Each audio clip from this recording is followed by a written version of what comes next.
Sebenarnya semalam saya menghantar soalan untuk MQT kepada Yang Berhormat Menteri Pendidikan berkaitan dengan beliau mengajak murid-murid sekolah untuk menonton wayang Anwar The Untold Story. Ada surat yang kita dapat lihat, surat SMK Putrajaya Precinct 5 dalam braket 1 kepada ibu bapa penjaga pelajar tingkatan 6. Tajuk surat ialah program tayangan eksklusif Anwar The Untold Story bersama Yang Berhormat Menteri Fadlina Siddiq.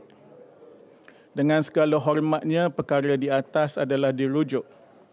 Sukacita dimaklumkan Pejabat Menteri Pendidikan telah menjemput pelajar tingkatan 6 SMKPP 5/1 untuk bersama-sama Yang Berhormat Menteri Fadlina binti Siddiq untuk menonton tayangan eksklusif Anwar The Untold Story seperti ketetapan berikut.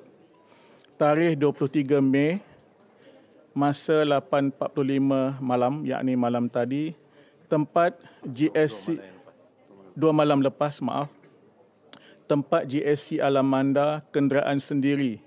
Kerjasama dari pihak Tuan amat kami hargai dan didahului dengan ucapan terima kasih. Saya yang menjalankan amanah, Suziah binti Selamat, penolong kanan tingkatan 6, sekolah yang berkaitan. Soalan yang saya tanya kepada Yang Berhormat Menteri ialah apakah program ini diadakan dan mana-mana lagi sekolah yang berkaitan. Saya rasa soalan itu diedar oleh pegawai saya kepada pihak media. Persoalan yang timbul begini. Pertama, tidak menjadi kesalahan mana-mana menteri atau timbalan menteri atau sesiapa saja untuk menjemput sesiapa saja untuk menonton filem apa saja. Tidak menjadi kesalahan. Namun, tentulah kita harus membuat pemilihan filem yang berkaitan. Sebelum ini pun ada menteri yang ajak orang ramai untuk menonton filem seperti Mat Kilau. Masa saya di universiti dulu, saya juga diajak untuk menonton filem seperti Umar Mokhtar. Maknanya filem yang ada sebab dan faktor mengapa ia harus ditonton. Tentulah tidak termasuk filem propaganda seperti Anwar The Untold Story. Lazimnya, undangan yang kita buat itu secara terbuka, tidak ada surat rasmi macam ini, tidak ada arahan dan sebagainya. Siapa nak datang, dia datang je lah. Dan tentulah kita menggunakan duit sendiri. Keluar duit daripada poket sendiri, tidak menggunakan dana kerajaan dan sebagainya.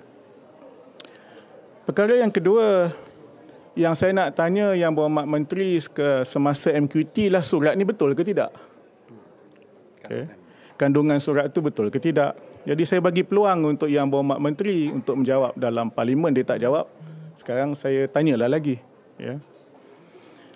Yang ketiga, pokoknya ialah memang kita ada gambar yang menteri dan dipercayai murid-murid menonton filem itu. Yang keempat, kalau diundang pelajar, kenapa pelajar tingkatan 6? Adakah kerana jalan cerita itu bersesuaian dengan subjek tertentu tingkatan 6? Ataupun kerana memang pelajar tingkatan 6 ni dah memang boleh mengundi? Jadi ini adalah kempen politik. Ya. Selanjutnya, adakah kerana menteri, termasuklah dengan yang lain-lain atau seperti yang lain juga, desperate kerana filem Anwar The Untold Story ni tak laku di Pawagam. Ya. Sebab ada juga kita dapat laporan, walaupun ada tiket dibagi tapi Pawagam itu hampir kosong. Adakah kerana filem itu sudah bertukar judul menjadi Anwar The Untold Story? Seterusnya, sebelum ini kita ada laporan bahawa JCOM membuat program dengan murid-murid sekolah di Kedah. Ya. Di Baling. Jadi persoalannya, adakah kerajaan sekarang menggunakan murid-murid sekolah untuk menabur propaganda murahan? Dan ini tentulah bertentangan dengan keharmonian sekolah yang kita semua dokong sebagai institusi yang bebas politik.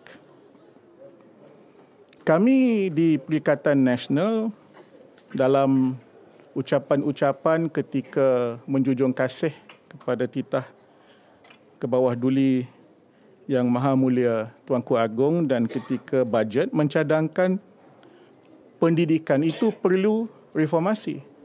Tapi nampaknya kerajaan PN menggunakan pendidikan sebagai indoktrinasi politik.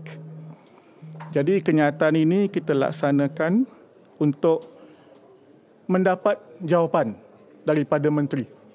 Kerana asalnya saya bertanya soalan MQT, soalan itu dihantar pada masanya, diterima oleh Dewan, tetapi kami fahamlah, kami sini bekas-bekas menteri, kami tahulah bila soalan naik dan bila soalan tak naik. Tak payahlah saya jelaskan. Tapi oleh kerana memang soalan itu dihantar pada masa, diterima oleh Dewan tapi tak dijawab oleh menteri, maka di sinilah saya menghamburkan segala persoalan-persoalan dan saya harap Menteri Pendidikan boleh menjawab dan saya mungkin bagi reaksi selepas itu. Terima kasih.